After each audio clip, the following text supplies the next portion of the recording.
Okay, so this first boss, there's these mice things that die pretty quick. And then there's these circles that come around you and it says to avoid the dolls and curse damage. So you kind of move to the back, and when that circle goes away, there's these little doll-like things that come up. Um, I don't really get the point of it. They didn't seem to do anything. Maybe if you're in here for a really long time, the room will get filled up, so maybe move them to the back. But even later on, we only saw maybe about 4 of them because we killed the boss really quick. So move these circles back to the back and just avoid any other dolls that are already there. And beyond that, just do DPS and kill this thing as fast as possible. There's also some messages about targeting the nearest person and sharing damage that don't really seem to do much of anything. So I'm not 100% sure what those are. Maybe in Overlord mode they might have something to do or a little bit more. But in this one they certainly don't seem to do much of anything. So just kind of kill that boss and cross around to the other side of the circle straight across to get to the second boss. Okay, I'm doing an update for this video with a lower DPS group so I can really get the mechanics of this boss better. So there's really 2 important messages that are coming up.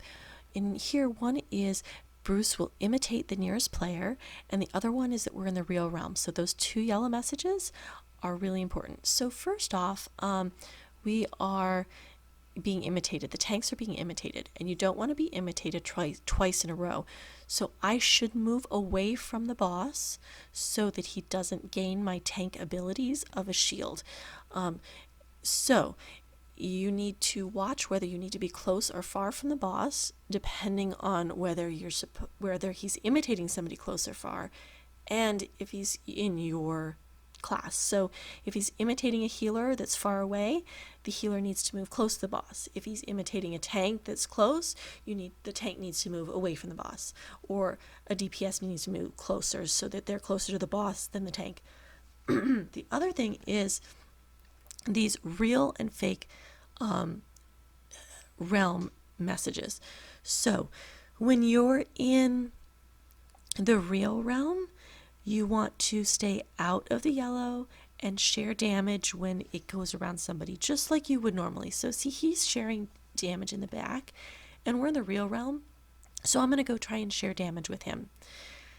Now, if we were in the fake realm, I would not want to share damage with him, and I would want to go into the yellow AoEs.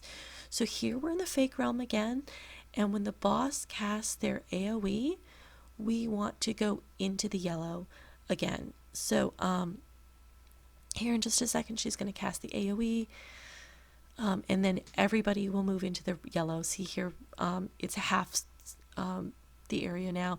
Everybody moves into the yellow except for the guy who doesn't know what he's doing, and that way we don't take damage. And he died because he's in the wrong area. So now we're back in the real realm, so we have to get out of that yellow circle so that we don't take the damage. So I hope that makes it a little clearer. You're in the fake realm, you want to be in the yellow. You're in the real realm, you want to be out of the yellow.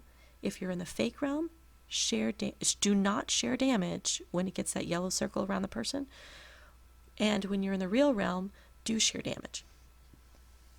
So it gets a little confusing. It's really hard to keep track of both. And I think definitely whether you're in the real realm or fake realm is more important than if the boss is copying the person.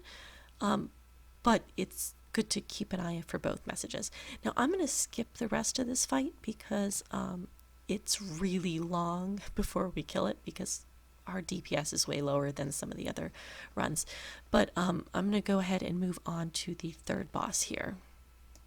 Okay, there's a lot that happens with the third boss. So real quick, before we get there, there's the sharing of the damage. That's usually pretty typical. In this case, one group will have dark text and one will have light. You have to match it to the person who's got the circle around them.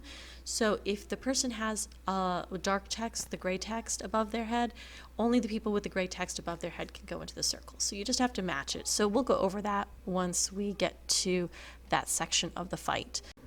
which apparently is right now. And so I have yellow text above my head, and the person with the circle around them has gray, so I'm just moving away.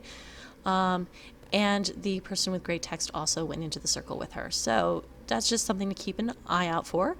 I'm keeping these purple circles, these purple puddles, in the middle of the map area. And you can see here there's 2 shadow guys that just spawned. Kill them when they appear. It doesn't seem to be a huge issue, at least not in adventure mode. But so keep these purple circles, these purple puddles in the middle of the map, which is the opposite of what you would normally think to do. And the reason is actually I'm going to slice in from another video, because this one it didn't do it. I think we killed the boss too fast. When at one point there's an ad that will chase 1 DPS person around the zone. And so when that happens, you want to pull the boss through these, or pull that ad through these purple puddles, and it removes the purple puddles. So if they can't get to the outside of the area because the purple puddles are on the edge, it makes it very difficult to get the boss, that ad, through the purple puddles.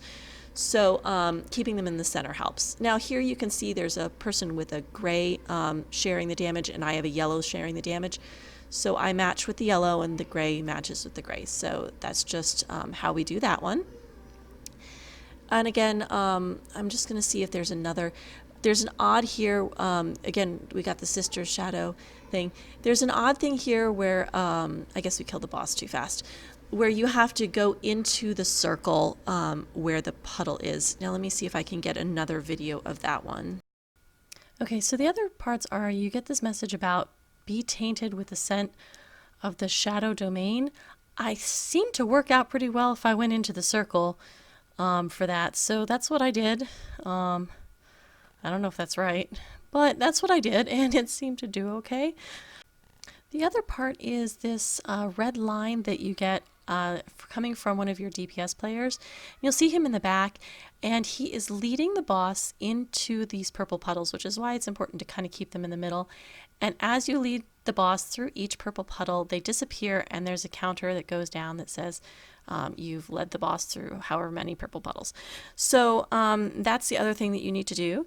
And that's pretty much it for this boss. The rest is just, you know, kind of keeping an eye on who you share damage with and that sort of thing. So it's actually a pretty easy boss once you get the idea of what you're actually supposed to be doing.